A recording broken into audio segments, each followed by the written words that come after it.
پہلی 4 صورتیں ہیں، ان کا مرکزی مضمون ہے توحید عملی۔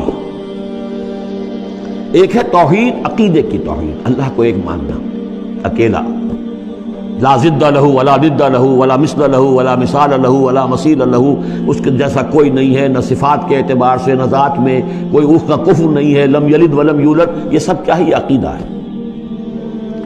ایک ہے عمل کی توحید، توحید عملی، وہ کیا ہے؟ عمل کی توحید کیا ہے؟ توحید فی العالم عمل، اور جس کو کہ امام ابن تیمیہ رحمۃ اللہ علیہ نے ایک اور بڑی خوبصورت اصطلاح استعمال کی ہے، توحید فی الطلب، توحید فی العقیدہ، توحید فی الطلب، وہ طلب جو ہم پڑھ چکے ہیں سورہ حج میں، ضعف الطالب والمطلوب، یہ طالب و مطلوب کا جو ریلیشن شپ ہے، ہر انسان کا کوئی نہ کوئی مطلوب ہے، کوئی آئیڈیل ہے، کوئی آدرش ہے، کسی کے لیے وہ جی رہا ہے، کسی مقصد کے لیے۔ ایک انسانوں کی عظیم اکثریت ہے جو حیوانی سطح پر زندگی گزار رہے ہیں، جن کا کوئی مقصد زندگی ہے ہی نہیں۔ انسٹنکٹس جیسے کہ حیوانات ہیں، پیٹ میں بھوک لگی ہے وہ کھائے گا، ادھر ادھر منہ مارے گا۔ اسی طریقے سے اس کا جنسی جذبہ، اس کا ایک نظام ہے، اس کے تحت ہی ہوتا ہے۔ اس میں جنسی جذبہ اس طرح کا بھی نہیں ہے کہ بعض انسان جو ہے وہ سور بن جاتے ہیں جنسی اعتبار سے، وہ نہیں ہے، ان کا ایک نظام ہے، بس انسٹنکٹ کے تحت ہے چل رہا۔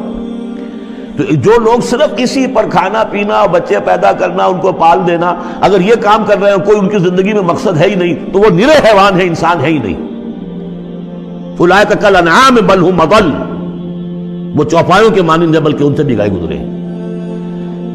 انسان کہلانے کا مستحق کم سے کم وہ شخص ہے کہ جس نے زندگی میں کوئی نہ کوئی مقصد معین کیا ہو۔ کس لیے جینا ہے، کس لیے مرنا ہے، زندگی کائے کے لیے؟ وہ مقصد تو کیا ہے؟ اصل میں تو کیا تھا؟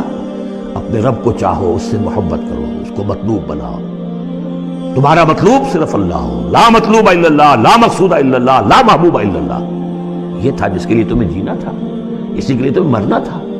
ان صلاتی و نسکی و محیای و مماتی للہ رب العالمین۔ جس شخص کی یہ توحید نہیں ہے، وہ عقیدے کی توحید لیے پھرے، عمل میں مشرک ہے، شرک فی العمل، جس کا تذکرہ پہلے بھی ہو چکا ہے، لیکن ان صورتوں میں اب ایک بڑے سیکوینس کے ساتھ آئے گی بات۔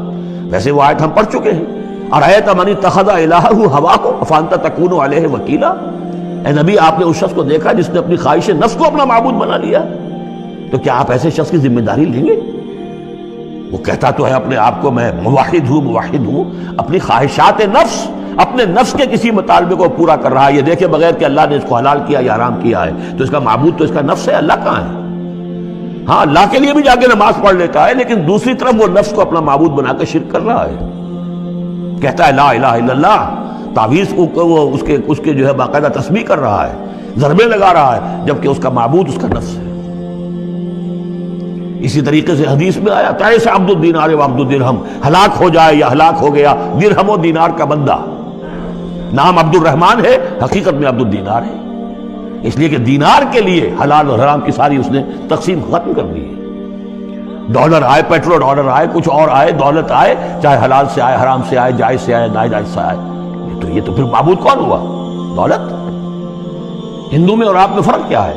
ہندو نے دولت کی دیوی بھی بنا کر ایک رکھ لی ہے، وہ لکشمی بائی ہے ان کی، اس کو پوجتے ہیں، دنڈوت کرتے ہیں، اس کی کرپا ہو جائے گی تو دولت ہو جائے گی۔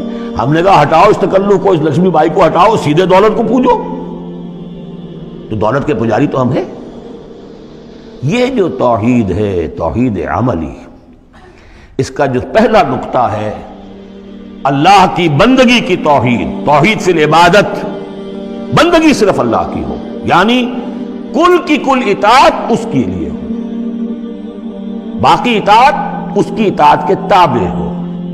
باپ کا حکم مانو، ہاں، جو شریعت کے خلاف نہ ہو مانو، ماں کا مانو، استاد کا مانو، حاکم کا مانو، جو حکم اللہ کے حکم کے منافی نہ ہو۔ لا طاعت لمخلوق فی معصیت الخالق، مخلوق میں سے کسی کی اطاعت نہیں ہوگی جس سے کہ خالق کی معصیت لازم آ رہی ہے۔ اگر یہ نہیں ہے اور مخلوق میں سے کسی کی بھی اطاعت آپ نے قبول کر لی ہے جس میں کہ خالق کی معصیت آ رہی ہے، تو یہ شرک ہے۔ چاہے وہ مخلوق آپ کا اپنا نفس ہو، چاہے وہ کوئی حکام ہو، چاہے وہ کوئی اور ادارہ ہو، کوئی بھی ہو، وہ سب طاغوت ہیں۔